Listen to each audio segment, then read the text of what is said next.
Hello BookTube, it's Leah Cooper here, and today I'm bringing you a review of Artemis by Andy Weir. So I did receive an ARC of this book in exchange for an honest review via NetGalley, even though this review is coming many days after it was released. So Artemis is Andy Weir's sophomore novel. It came out on Tuesday, November 14th. I will leave a link to its Goodreads page down below if you're curious in checking it out. It's basically a moon heist novel, I think is how it's being billed.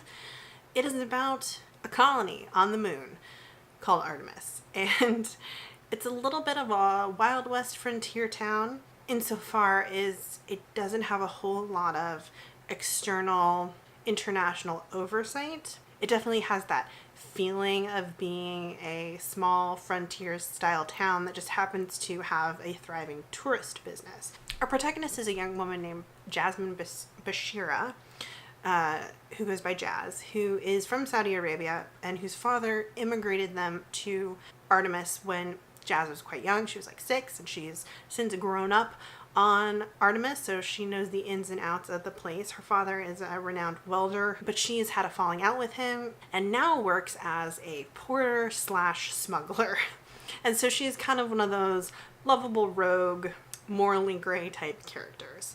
And she's contracted by one of her regular clients who she frequently smuggles things for to actually do a sabotage job. He's trying to take over an industry in Artemis to make himself a lot of money, and he hires her to sabotage his competitor. And it's not the sort of job she would usually do, but she desperately needs money, and he's willing to pay her a heck of a lot of Artemis's local currency to do it. So she goes ahead and does it, and of course everything goes wrong, right? I gave this book 3.75 stars. It was definitely one of those moments where I was really frustrated with Goodreads rating system. I haven't actually given it a star on Goodreads yet because I don't know how to star it. And I wish there was a little bit more nuance in Goodreads star rating, because ultimately I don't think I can give this book 4 stars. But it definitely deserves more than 3 stars. I mean, I think it's like solidly 3.75. The things I liked about it. It was entertaining. Like, it was genuinely entertaining. It had a good amount of science in it.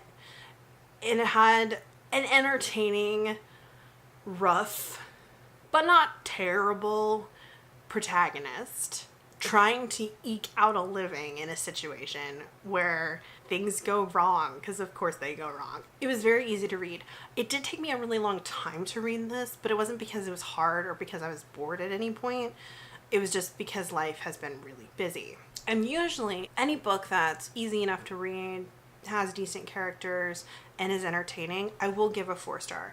And the only reason I'm knocking Artemis down a little bit is that, to be frank, the writing isn't spectacular.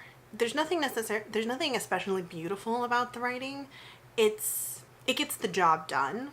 It tells the story, but there are moments when it's exceptionally clunky and extremely unaesthetically pleasing. Some of the dialogue, especially in the beginning and then right at the end, it was really weird. Like, there was this huge middle portion where I didn't get any of the really awkward clunky writing, and then it cropped up again right at the end. I was like, oh.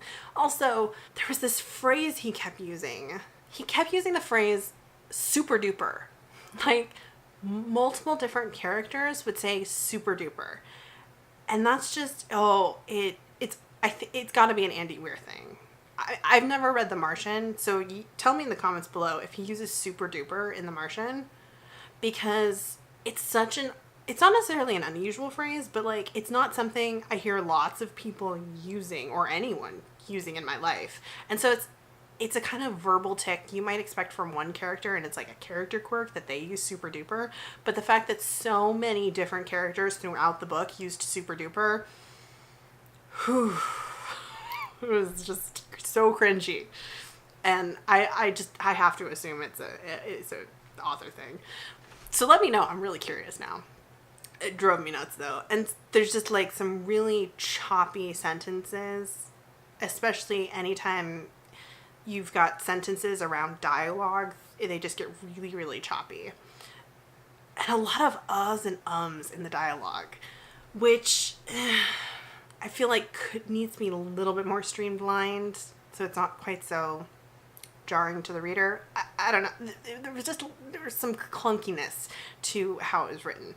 So I couldn't quite give it a 4-star because it just doesn't quite hold up to some of my other 4-stars. Like, I gave Deathless by Catherine Valente a 4-star, and like the beauty that goes into the writing of that book, I know they're apples to oranges, but like at the same time, that's a polished apple and that is a kind of dirty orange, you know? Anyways, terrible. That's terrible.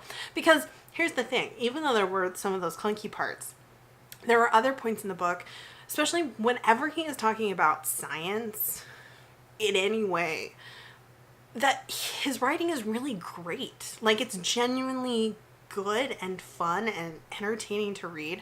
I'm not a science person, so I don't know how accurate any of his science is, like the physics and the chemistry involved. I'm not. I haven't taken a science class since freshman year in college, which was 9 years ago. So, no idea if it's accurate. But when I was reading it, it always felt authentic. Like, I felt like the author knew what he was talking about, and therefore his characters seemed to know what they were talking about. I was convinced. And that is, I think, a real plus. And the other thing is that even though there is like this, there's science, there's chemistry, there's physics, there's a lot of talk about welding in this book, and stuff about vacuums and air pressure and stuff like that. I was never bored, and I never felt like I was reading a textbook. I never felt like I was being lectured to by a professor. And it flowed very naturally through what was happening. And it felt like the stuff that was being conveyed was all very necessary and important. Even though, I mean, I'm not saying I came away learning a lot about welding or chemistry, because I didn't. But I wasn't bored in the process of reading it, which again, I think for a science fiction novel, that's great. Those are great elements. And that was an example of really great writing. There was just no point in the writing where there was a phrase or like a section that stood out to me as being beautiful or thought-provoking or insightful. And so that's why I really can't give it a 4 stars, but it's definitely better than a 3-star. Like I said, I liked the science. I liked the world building he put in. I think it's not a new idea, you know, a moon colony with tourism and industry, but it was fun to read about. I could picture a lot of what he was describing pretty clearly in my head. It seemed like a cool place, and I enjoyed reading about it. All good points. The pace of the book definitely picks up around the 60% mark. Personally, I wanted to see what was going to go wrong, and I wanted to see the ways that the protagonist was going to handle things that went wrong. Like, I wanted to see the sciencey solutions to everything. It's not literary, I guess is what I'm going to say. It's not literary. There is some, I saw this link to an article that Weir gave, like an interview, where he said he doesn't write about politics, which I didn't read the article. I just saw like some pull quotes, and I was like, I'm very confused about that. I should probably go look at the article instead of just making assumptions, because I will say there's definitely politics in this. Like, whether he intended to or not, he's actually commenting a lot on like capitalism, corporate regulations, international oversight, economics. Like, there's quite a bit just kind of scattered in here. It doesn't go very deep. I won't lie. It's not the Broken Earth trilogy at all. It doesn't approach that at all. But it's also not trying to. It's just, I think, supposed to be a fun little moon heist novel, action adventure. I think one of my other criticisms of it would be that I think he could have been a little bit more noirish with his tone. If the tone had just been a little bit more, little touch noir with that character, I think, and just like overall in the book, I think it would have added a layer of richness to the story. But that might just be because I love noirish detective novels, especially in like frontiersy or like low oversight closed systems like A Colony on the Moon. Is it going to make its way onto any recommendation lists? Honestly, probably not. Another reason why I can't quite give it a 4-star. But if I had someone who wanted to be entertained by a science fiction story, who wanted like an easy read and liked the idea of like not too distant future science fiction, a story on the moon, would I recommend it to them? Yeah, possibly. Is it something I might pass on to my dad? Yeah, actually. He's a big like Alan Dean Foster fan. So again, he's like not an intellectual science fiction reader. He just likes action adventure stories. So he might be the kind of person I would like pass it along to. I didn't find it very funny, to be frank. And I don't know if the humor in it is... I've heard some people say it's the same humor as in The Martian. Again, I don't know. I haven't read The Martian. I thought the movie for The Martian was hilarious, but I don't know how true that is to the humor in the book. I didn't really laugh at all in Artemis, but I wasn't annoyed by it. It does have a jokey tone that I didn't find funny, but I didn't find annoying. I just was like, that's the tone. Overall, it felt a little bit like a Hollywood sci-fi film, which I think is the intention. If you want some amusing moon heist sabotage with a little bit of science type story, I'd say give it a try. You know, I think you could read it in a couple of sittings and have some fun. Sorry this isn't my like most coherent or planned out review. I kind of just wanted to get this out as quickly as possible. I finished reading the book this morning and I just kind of sat down here without any notes to talk about it. And so these are kind of like just my rough, honest thoughts about it.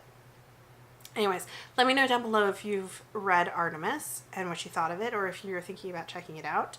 And if you enjoyed this review or any of my other content, be sure and click that subscribe button. I'll see you guys probably tomorrow for day 18 of NaNoWriMo, I think. Yeah. Anyways, see you guys.